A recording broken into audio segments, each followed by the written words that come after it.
दोस्तों, इस शुक्रवार को रिलीज होने जा रही है फिल्म शमशेरा। आप तो जानते ही हैं, Shamshera is a big budget film, big star cast film, multi star cast film. तो आज हमारे स्टूडियो में हमारे साथ है शमशेरा के कास्ट और crew members. Let's welcome Sanjay Dutt, Ranbir Kapoor, Vani Kapoor and the captain of the ship Karan Malhotra. Welcome to Komal Haat official show में आप सबका बहुत बहुत स्वागत है। Thank you Komal ji. आप बहुत काम नजर आ रहे हैं, लेकिन सच्चाई से ये बताना, सबसे ज्यादा नर्वस कौन है? आई थिंक डायरेक्टर होगा। हाँ, Are you? मतलब नर्वसनेस थोड़ी पीछे रह गई को मुझे भी। I am excited now, I am excited to share the film. That's what we were just talking about right now actually. I am just really excited to share the film because मैंने film फिर से देखी है, बार बार देख रहा हूँ, और जितनी बार देख रहा हूँ मुझे उतना मज़ा आ रहा है अपनी फिल्म देख के। तो I can't wait for the audiences now to see it. और संजय, आप भी एक्साइटेड हैं या excitement mixed with nervousness? Nervousness नहीं, अभी बहुत साल हो गए इंडस्ट्री में तो एक्चुअली एक्साइटेड बहुत हूँ क्योंकि एक बहुत अच्छी पिक्चर बनी है and me as an actor really loved working in this film. तो और मुझे पता है कि प्रोडक्ट बहुत सॉलिड है, कमर्शियल है, मासी है and that's what I think audience को वही चाहिए। बिल्कुल, करण मल्होत्रा डायरेक्टर है, आप स्टार्स हैं, तो मासी तो होगी ही फिल्म।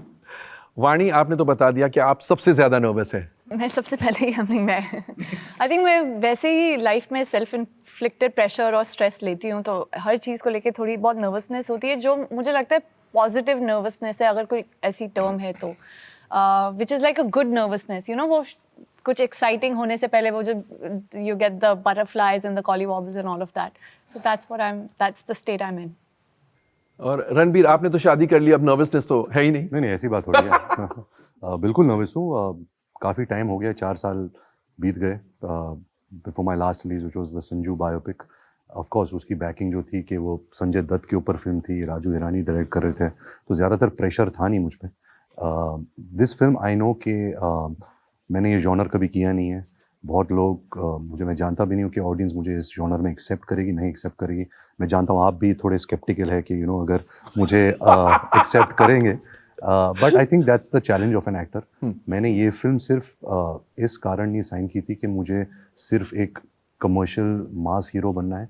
मैंने ये फिल्म इसलिए साइन की थी क्योंकि मुझे करण मल्होत्रा के साथ काम करना था, मुझे ऐसी फिल्म में काम करना था। इसकी कहानी बहुत कमाल थी। सोने पे सुहागा ये था कि कहानी बहुत अपीलिंग भी थी to a larger audience, but जो मेन बात है कि ये स्टोरी बहुत कमाल थी and that's why I am part of this film. तो कहानी आपने सुनी या पढ़ी? कहानी मैंने सुनी, करण ने मुझे नरेशन दिया, और उसी वक्त जैसे उसने नरेशन ख़त्म किया मैंने हाँ कहा। It was a no brainer, कि ऐसी स्क्रिप्ट, ऐसे किरदार मुझे ऑफ़र नहीं होते। एंड जो ये फिल्म थी, जो ये किरदार था, इससे बेटर मुझे एक ऑफ़र हुआ नहीं था इस जॉनर में। ओह, इंटरेस्टिंग। दोस्तों, ये बात मुझे ना तो रणबीर ने बताई है और ना ही संजय दत्त ने बताई है, वाणी कपूर ने बताई, और करण मल्होत्रा अभी भी नाकार रहे इस बात को। एक शेड्यूल था 10 दिनों का, जहां पर रणबीर कपूर और संजय दत्त दोनों की ज़रूरत थी। संजय दत्त दूसरी फिल्म में बिजी थे, इसलिए वो डेट दे नहीं पाए, तो शेड्यूल कैंसिल नहीं हुआ। रणबीर कपूर ने रणबीर कपूर की भूमिका भी निभाई और संजू की भी भूमिका निभाई। Is it right? कैसा लगा एक्चुअली संजय दत्त के साथ काम करके, क्योंकि आपने संजू की भूमिका भी निभाई है? आई थिंक एवरी एक्टर का ड्रीम होता है to work with a actor like Sanjay Dutt. वो larger than life, he is your quintessential Hindi film hero. मैं बड़ा हुआ हूँ idealising him. I got the opportunity to work in his biopic. लेकिन जब आप उनके साथ काम करते हो, एंड स्पेशली जब वो एक एंटेगनिस्ट, एक विलन का रोल करते हैं, उससे बेटर अपॉर्चुनिटी कोई हीरो को नहीं मिलता, क्योंकि जितना बड़ा एंटेगनिस्ट ये बनाते हैं अपने किरदार को, उतना बड़ा हीरो की विक्ट्री होती है। तो ये बहुत ही बड़ी बात है मेरे लिए कि मैं एक फिल्म का हीरो हूँ जिसका विलन संजय दत्त है।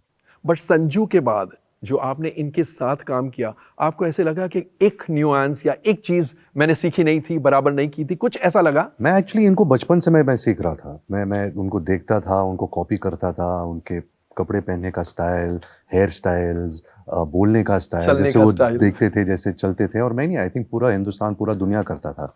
तो मेरी बायोपिक की प्रेपरेशन तो बचपन से ही शुरू हुई थी। तो ऐसे नहीं, ऑफ कोर्स उस वक्त भी बहुत किया, बट आई थिंक इनकी लाइफ ऐसे है कि 1-3 घंटे की पिक्चर, इट डजंट क्या बोलते हैं, justice to his life.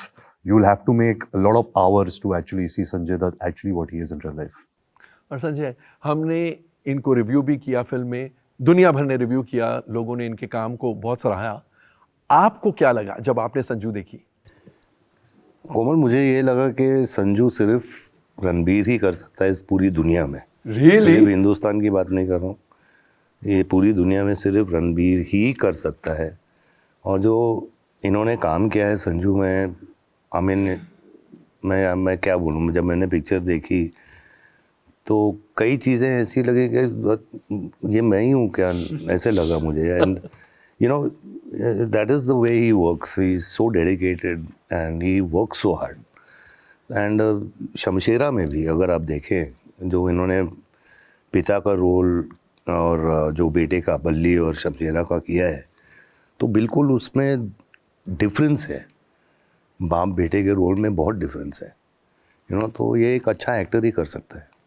And I think हमारी connection तो with my grandfather, his mother, they've done so many great films. बिल्कुल। Then of course he's been so close to my family, my father, my mother. So I think we go back so many generations, so there is some deep connection कि हम दोनों के बीच में है। And I think वो पर्दे पर दिखाई देता है।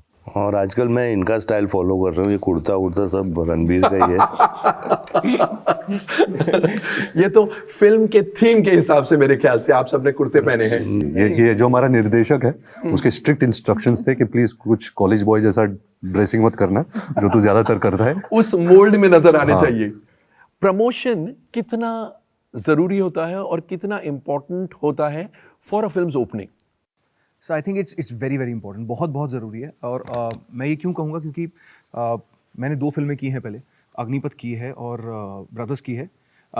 शमशेरा का प्रमोशन जिस तरह से हो रहा है, मेरे साथ पहली बार हो रहा है कि फ्रॉम अनहर्ड क्वार्टर्स मुझे फिल्म की खबरें मिल रही हैं, क्योंकि हम फिल्मी लोग तो हैं ही, हमको पता है क्या हो रहा है। लेकिन जो लोग शायद सोशल मीडिया पे नहीं हैं, जो लोग इंस्टाग्राम, यूट्यूब या ट्विटर को एक्सप्लोर नहीं कर रहे हैं, उन लोगों से भी पिक्चर की खबर मिलती है, उनको पिक्चर की अवेयरनेस है, उनको पिक्चर की रिलीज डेट पता है।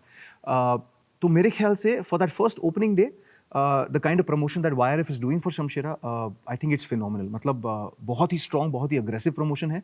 और मतलब ये एक रिप्रेजेंटेशन है इस बात का मेरे हिसाब से कि आदित्य चोपड़ा और YRF इस फिल्म में कितना विश्वास रखते हैं और इसको उसके फुल पोटेंशियल तक खींच के लेके जाना चाहते हैं। तो आई रियलाइज़ कि ये बहुत ज़रूरी है। एंड आज की डेट में जिस तरह पिछले 2.5 साल से टाइम बदला है, मेरे ख्याल से प्रमोशन तो और बहुत इंपेरेटिव हो गया है कि आपको नए तरीके ढूंढने पड़ेंगे करने के, बिकॉज आपको ऑडियंस को एंटाइज करना पड़ेगा, उनको एंगेज करना पड़ेगा, उनको अवेयरनेस देनी पड़ेगी अपनी फिल्म के लिए। तो आई रियली फील बहुत बहुत ज़रूरी है। मेल सेंट्रिक फिल्म नजर आती है शमशेरा के ट्रेलर से। उस मेल सेंट्रिक फिल्म में हीरोइन का कितना रोल है, क्या किरदार है? I'd be so happy if Karan could answer that. Because I think I will always say, yes, there's a, and he's not used me as a prop or a filler. There's a storyline to the girl's character in the film. पर आपने सही बोला, film का title Shamshera है, शमशेरा की कहानी है। पर क्या होता है, यूजुअली एक कहानी में और किरदार भी इम्पॉर्टेंट होते हैं अपना पार्ट ऐसे करने के लिए, to make the film and the story stronger in a film. हर बार मुझे नहीं लगता कि every time I can't demand or expect it to be driven by a female lead. And I'm aware when I've signed the film, I've got a narration. मुझे पता है कि क्या है, what works for me, what doesn't work for me. मेरे लिए सोना बहुत अलग थी। तो I think as an actor, अगर मैं अपने perspective से देखूँ, she adds more value to my life because I am learning something new. I am seeing myself, from someone else's eyes and his vision, which is very different from who I am. So I think मुझे अपने आप को as a actor, as a character, अपनी craft को सुधारने का मौका मिला. And when you work with the best of the best, you feel you're learning only. Because this is my own learning. Film set पे ही जितना मैं सीखती हूँ एक्टिंग को लेके, क्योंकि मैं कभी किसी फिल्म स्कूल नहीं गई। So this has been the bestest finest learning I could have probably asked for. ये जवाब मैं आप में से किसी से या सबसे चाहूँगा। आजकल जो फिल्मों का हाल हो रहा है, बॉक्स ऑफिस पर ओपनिंग नहीं ले रही है, फर्स्ट डे बड़ी से बड़ी फिल्मों के शोज़ कैंसिल हो जाते हैं। ऐसे में box office point of view से कितनी नर्वसनेस होती है? कोमल जी, थोड़ी सी नर्वसनेस होगी, तो एंटिसिपेशन होगा, क्योंकि टाइम्स ऐसे हैं कि हमको लगता है यार ये ठीक हो जाए, वो ठीक हो जाए, ट्रिकी है टाइम्स, इसमें कोई डिबेट नहीं है। लेकिन अगेन मेरा मतलब ये शायद आपको क्या कहते हैं बहुत ही सिंगल माइंडेड अप्रोच लगे, लेकिन जो फिल्म हमने मिलके बनाई है, मेरा उसमें विश्वास बहुत बड़ा है, बहुत अटूट है। तो मैं ये फिक्रें सब साइड में छोड़ के सिर्फ उस प्रोडक्ट पे ध्यान देता हूँ और उसको पॉजिटिविटी देता हूँ जो हमने बनाई है, क्योंकि बाकी कुछ हमारे कंट्रोल में है ही नहीं। तो फिंगर्स क्रॉस के 22 को जब फिल्म आए, 22 जुलाई को फिल्म आए, तो उसको एक डिजर्विंग ओपनिंग लगे, उसकी अप्रिसिएशन हो, लोगों को देखने में उतना ही मज़ा है जितना हमको बनाने में आया हो। क्योंकि बाकी सब तो कंजेक्चर है, मतलब हम पूरा दिन बैठ के ये डिस्कस कर सकते हैं कि यार वो क्यों नहीं चली और ये क्यों चली और उसका शो क्यों कैंसिल हो गया, इसका क्यों नहीं हुआ, कि साउथ की चल रही है, नॉर्थ की नहीं चल रही, ये तो चलता रहेगा। बट मेरा ये मानना है साउथ की फ्लॉप भी हो रही है। हाँ सर, तो वही एग्जैक्टली मतलब वो कोई there is no fix formula. हमने मैं एक चीज प्रॉमिस कर सकता हूँ आपसे, and on behalf of everybody sitting here and the cast and crew, कि हमने पूरी शिद्दत से काम किया है इस पिक्चर पे, जो हर कोई करता है, लेकिन इस वक्त हमारी बारी है, अगले हफ्ते तो हमने पूरी शिद्दत से काम किया है एंड पूरी शिद्दत से उसको प्रेजेंट करेंगे, एंड यही होप करेंगे कि इसको उतना ही प्यार मिले जितना हमने इसको दिया बनाते वक्त। आपके डायरेक्टर तो बेफिक्रे हैं, हीरोज भी फिक्र नहीं है, कॉन्फिडेंस ज्यादा है। नहीं, कॉन्फिडेंस है क्योंकि अच्छा काम किया है, मेहनत बहुत की है और प्रोडक्ट अच्छा है। कि एटलीस्ट मैं ये इंडस्ट्री में 42 ईयर्स से हूँ और कहीं ना कहीं एक फीलिंग आ जाती है। हाँ, मुझे एक्चुअली यही पूछना था कि फीलिंग आ जाती है जब फिल्म देखते हैं, ऑब्जेक्टिविटी बनते बनते ही फीलिंग आ जाती है। Okay, हाँ, okay. And Komal you know that also, you know. And जैसे कि एक चीज़ मैं ज़रूर कहना चाहूँगा कि हम जो एक कमर्शियल सिनेमा भूल चुके थे, यू नो, जो हम लोगों ने 80s और 90s में किया है, एक हीरो की एंट्री, एक विलन की एंट्री, एक कमर्शियल सिनेमा, म्यूज़िक, एक्शन, वो आई थिंक ये पिक्चर वापस लाएगी। यू नो, वो चीज़ कभी जा नहीं सकती है, आउट ऑफ फैशन नहीं हो सकती है। ज़िंदगी में नहीं हो सकती है, चाहे आप कुछ भी कर लो। I mean you know, even if you look at Hollywood, आप मार्वल देख लो या यू नो एवेंजर्स देख लीजिए या थॉर वॉर, जो भी है, इट्स कमर्शियल। हाँ, टॉप गन कमर्शियल पिक्चर है एंड मास ओरिएंटेड है, तो एक हीरोइज्म है। तो I think Shamshera will get that back. और रणबीर, आपके लिए तो इस प्रकार का हीरो प्ले करना it's a first time, I guess, yes. Yeah. तो उसके लिए कुछ खास प्रेपरेशन करना पड़ा या डायरेक्टर को सौंप दिया आपने? नहीं कोमल सर, आई थिंक हर फिल्म की प्रेपरेशन अलग होती है, इसमें भी बहुत प्रेपरेशन करनी पड़ी। 2 किरदार थे, घुड़सवारी सीखी, बहुत सीखा। मतलब मेरे क्या बोलते जहांगे इतने शोर थे 1 साल से।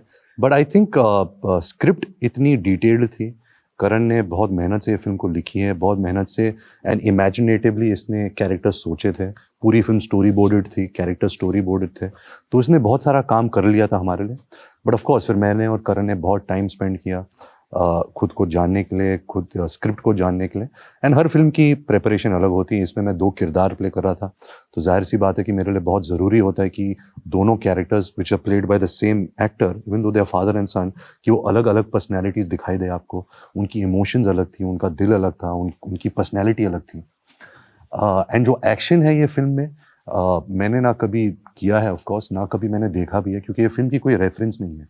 बहुत लोग हमसे पूछते हैं, अच्छा ये डाकू वाली पिक्चर है, 80s वाली 70s वाली आप सिनेमा वापस ला रहे हो? ऐसी कोई बात नहीं है, ये बहुत नई पिक्चर है, इसकी कोई रेफरेंस नहीं है। मैं हमेशा पूछता था करण से, यार कुछ रेफरेंस दे दे, ये मैं ये फिल्म क्या जॉनर क्या है, इस कैरेक्टर में क्या देख सकता हूँ, किसको देखकर इंस्पायर हो सकता हूँ, लेकिन ऐसा हमको कुछ मिला नहीं। तो I think that is very exciting. Even though हम बोलते हैं हम ये एक हिंदी कमर्शियल एंटरटेनर है, but it's such a new Hindi commercial entertainer because it's multi genre. इस जॉनर में आपको सब करना होता है। आपको रोमांस करना होता है, कॉमेडी, ड्रामा, इमोशन, आप आज़ादी के लिए लड़ रहे हो, लोगों की आज़ादी के लिए लड़ रहे हो, डायलॉग बाजी है, संजय दत्त जैसा विलन है, ऐसी हीरोइन है, तो सब कुछ है। तो मज़ा तो बहुत आता है, लेकिन बहुत मुश्किल जॉनर है, because to make a good film, a single genre good film, वो बहुत आसान है। और मैंने ऐसे फिल्में बहुत की है अपने लाइफ में, शायद वो चले नहीं बॉक्स ऑफिस पे, लेकिन आपको कहीं ना कहीं लगता है कि अच्छा फिल्म गुड थी। But to make a multi genre Hindi commercial film work, मेरे हिसाब से सबसे मुश्किल जॉनर है। इसलिए शायद मेरे जनरेशन के एक्टर्स ने ज़्यादातर किया नहीं है, क्योंकि ना तो हमारे पास बहुत सारे फिल्म मेकर्स हैं जो ये बिलीव करते हैं। ज़्यादातर जो भी मैं नए फिल्म मेकर से इंटरेक्ट करता हूँ उनको तो लिपसिंग गाना भी नहीं करना, वो यही सोचते कि अगर हीरो सिंगर नहीं है तो वो गाएगा कैसे, तो वो कन्विक्शन बहुत कम लोगों के पास है, and I think Karan has that conviction. और जब आपको ऐसा निर्देशक मिलता है जिसके पास ये कन्विक्शन है, that's very infectious, so it rubs off on you also, फिर आप भी थोड़े जोश में आते हो, यू फील मोर कन्विंस्ड, आपको कॉन्फिडेंस आता है, और फिर जाके ऐसी फिल्म बनती है। तो करण, क्या कारण है, आप भी इस जनरेशन के हैं, फिर इस प्रकार की फिल्म में इतना कन्विक्शन कहाँ से आया? Sir I am an old soul. शरीर इस जनरेशन का होगा, लेकिन मेरी अंडरस्टैंडिंग इंडियन सिनेमा की उन्हीं फिल्मों से आई है, सुभाष जी की फिल्मों से आई है। मेरी दिलचस्पी जो है वहाँ से आई है। मतलब मुकुल आनंद की पिक्चरें हैं, सुभाष जी की पिक्चरें हैं, राजकुमार संतोषी की पिक्चरें हैं। मैं उन फिल्मों को 4-4, 5-5, 10-10, 20-20 बार देख चुका हूँ। और आज भी अगर मैं और मेरी वाइफ अगर बैठ के कुछ सीन लिख रहे होते हैं एकता, तो मैं अभी वही म्यूज़िक सुनता हूँ। मैं अभी कर्मा का म्यूज़िक सुनूंगा, मैं सौदागर का म्यूज़िक सुनूंगा, मैं राम लखन का म्यूज़िक सुनूंगा, क्योंकि मेरा दिमाग चलता ही क्या बोलते हैं उस मीटर में। हाँ, उस मीटर में आई थिंक। तो आई डोंट नो क्यों, इसका कोई जवाब नहीं है मेरे पास। लेकिन मेरी लर्निंग ये रही है। मैं अगेन, जैसे वानी ने कहा, मैं भी फिल्म स्कूल नहीं गया हूँ, मैंने कोई डायरेक्शन का कोर्स नहीं किया है, लेकिन मेरी लर्निंग इन सब चीज़ों, जितना मटेरियल मैंने देखा है और एक्सपीरियंस किया है, मेरी लर्निंग सब वही है। तो अगर मैं ये फिल्में बना रहा हूँ तो आई थिंक सबकॉन्शियस में कहीं ना कहीं मैं उस जोन में हूँ, और ये नेचुरली होता है सर। मतलब इट्स नॉट प्लान्ड कि मैं यही जॉनर बनाऊँ या ये करूँ, it's just instinctive call for me. आपने म्यूजिक की बात करते वक्त 3 फिल्मों का नाम लिया, तीनों सुभाष घई साहब की फिल्में हैं जी। तो मैं एक और नाम ले लेता, खलनायक है।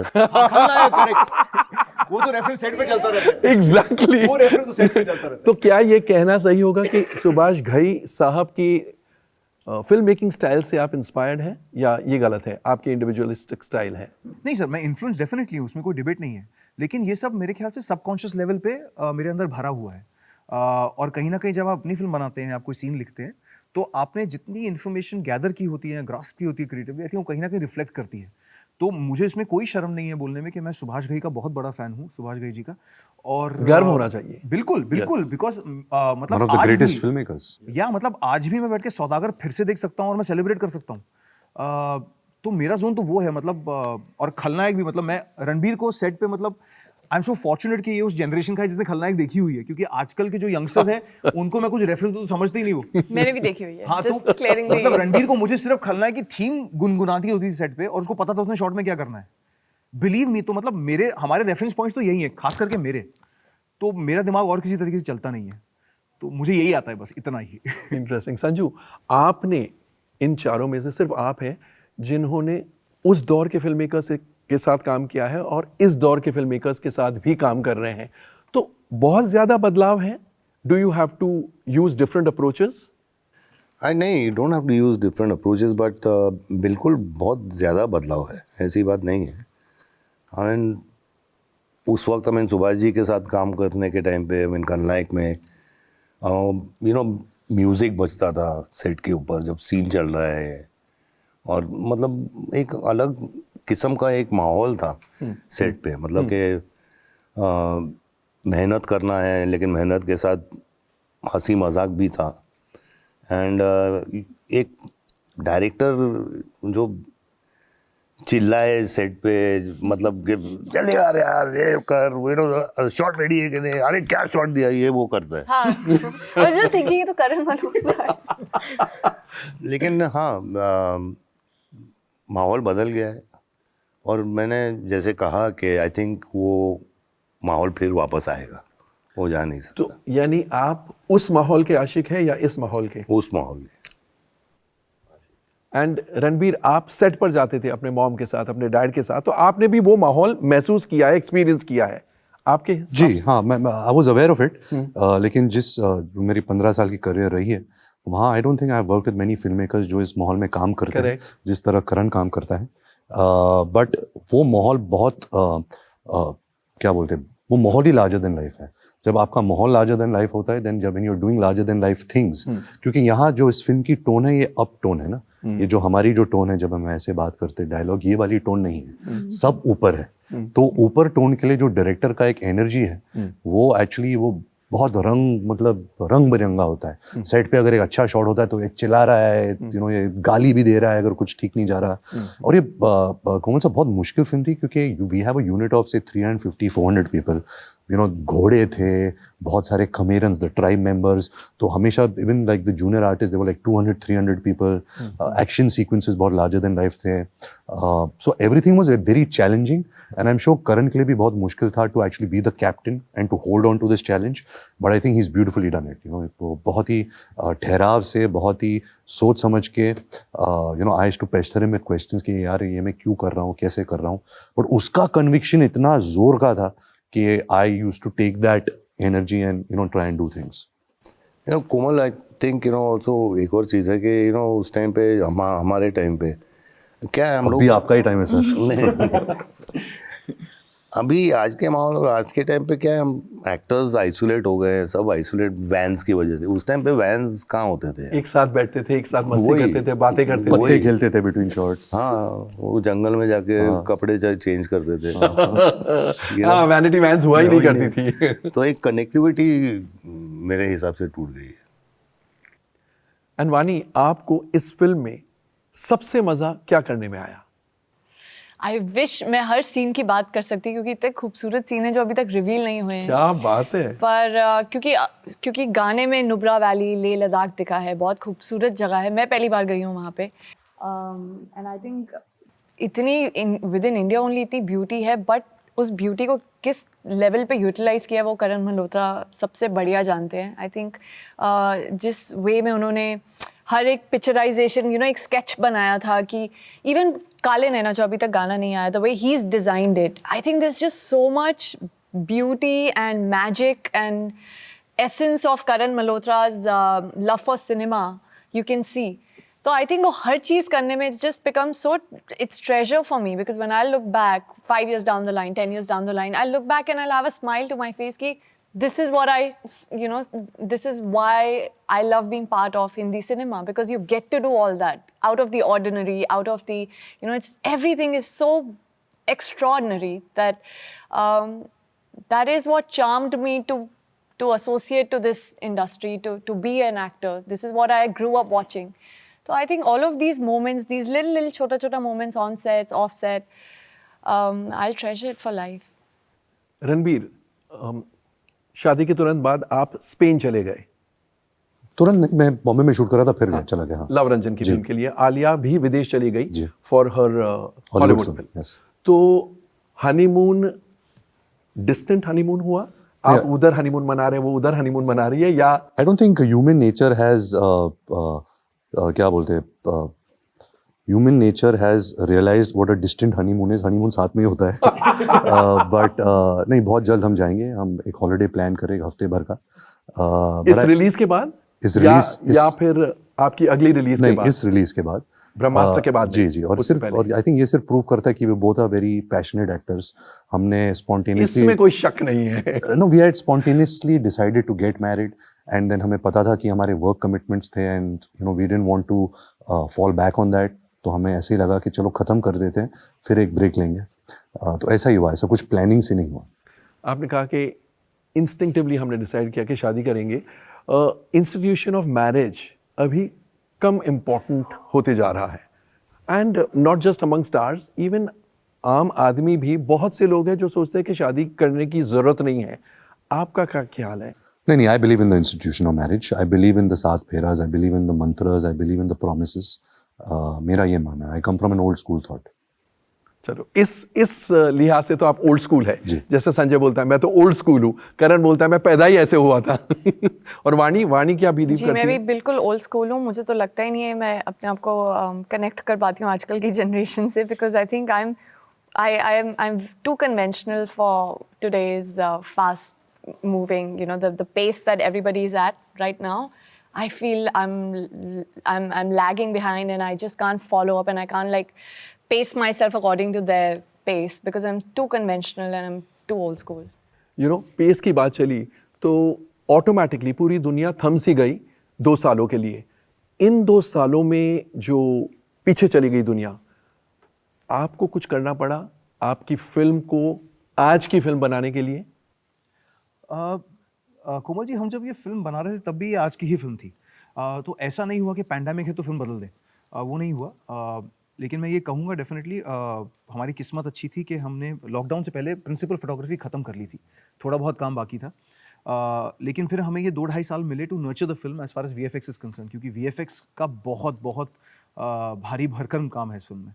तो वो चमकाते चमकाते हमको टाइम लगा। लेकिन मैं कहूँगा definitely I was very fortunate, Shamshera was very fortunate to have a producer like Aditya Chopra, जो इस पिक्चर को होल्ड करते रहे, क्योंकि उनका कन्विक्शन इस फिल्म में इतना स्ट्रॉन्ग था कि उनको ये पता था कि ये फिल्म छोटे पर्दे की नहीं है भाई, ये फ़ोन पे टीवी पे देखने वाली पिक्चर नहीं है।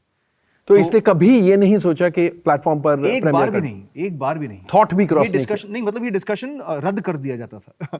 ये डिस्कशन ही रद्द था कि भाई ये डिस्कशन नहीं होगी, शमशेरा बड़े पर्दे के लिए वहीं पे आएगी। क्योंकि अगर एक फिल्म है जिसको इतना प्यार दिया गया है, उसके विजुअल्स क्रिएट किए गए हैं, सब कुछ किया गया, उसमें इतना इन्वेस्टमेंट किया गया, और आखिरी मौके पे आके उसको आप कच्चा छोड़ दें, एग्जैक्टली, तो कोई मतलब नहीं है। मतलब तो I think I am very thankful to Adi for that strength that he has, क्योंकि फाइनेंशियल स्ट्रेंथ तो सेपरेट होता है, लेकिन I think his mental strength and his personality strength really I think helped in making Shamshera what it is today.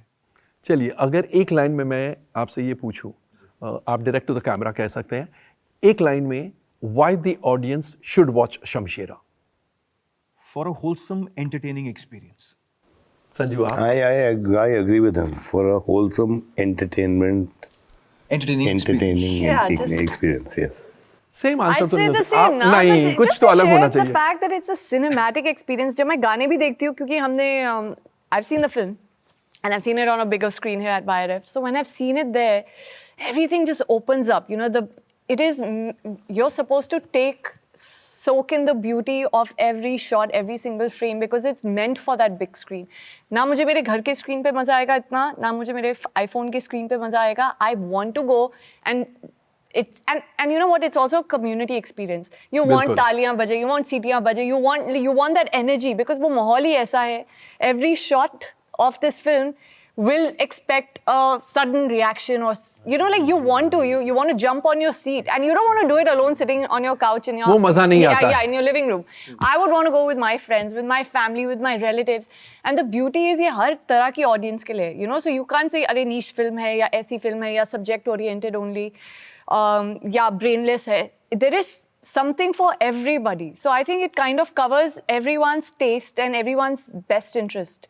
So I have a feeling like, yeah, people should go and just enjoy, you know, have a popcorn and Coke and just chill, have fun. I hate it when I'm golden last, words. क्योंकि मैं सबसे सहमत हूँ, but please मेरे लिए जाके देख लो। 4 साल बाद मेरी फिल्म आ रही है, सुपर हिट की जरूरत है, तो प्लीज जाके देखिए 22 जुलाई को at a cinema house near you. Super hit की जरूरत नहीं है, ये कहिए सुपर हिट की आदत है, तो ये आदत कायम रहने दो। जी बिल्कुल। So sweet.